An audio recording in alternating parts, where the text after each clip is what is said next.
I'm Shannyce, student S235382 for Unit ECU300, Assignment 2. I will teach dot painting to address the art curriculum and the Aboriginal and Torres Strait Islander cross-curriculum priorities, as well as linking in some community engagement. I would have a local Larrakia artist come in to direct us and teach more complexities of the art form. We can explain tools we have access to at school, past and present tools, materials and methods.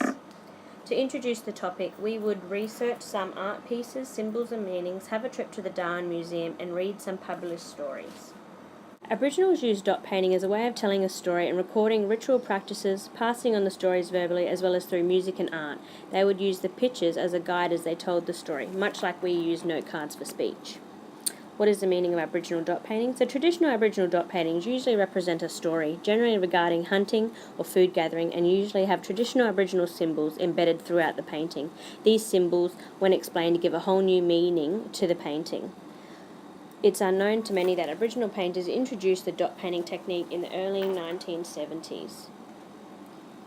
Soon many of the men began painting as well. It went from painting on bark to painting on cardboard, pieces of wood, and later replaced by canvases. For Aboriginal art, it was usually sourced from local materials using ochre and iron clay, pigments of red, yellow, white, black from charcoal. They were the main colours used originally.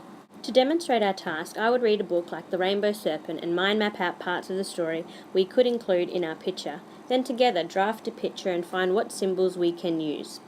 Then dot paint a picture whilst explaining colour mixing, dot sizes and how effective dot size, shade and layers can be produced. Students would then be given time to look through a large variety of images and books so they can create their own story and create a painting to tell their story.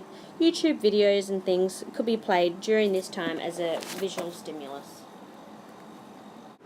Knowing that not all students' strong point would be art, like myself, I would allow students to select from blank coloured paper or different paper that has different templates on them, just so that all students are encouraged to start and have a starting point. Later this year for NAIDOC Week, as the IEW at St Paul's, I will get to run this planned lesson with the students. This year's NAIDOC theme is Languages Matter. This could also be discussed during the lesson, as art is a visual part of representing and keeping alive Aboriginal language and culture.